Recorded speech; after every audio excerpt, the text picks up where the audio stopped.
To add a USAA insurance card to your Apple Wallet, the process is relatively straightforward.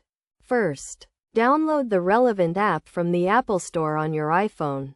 Once installed, access the application and search for USAA, which will yield various template options for the card. Select a template that suits your needs. Then review it to ensure it meets your requirements. If satisfied, proceed by clicking Next.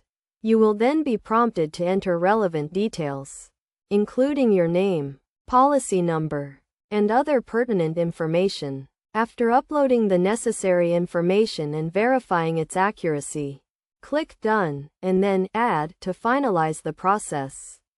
The card should now be added to your Apple Wallet. To confirm, navigate to your Apple Wallet and verify that the card has been successfully added.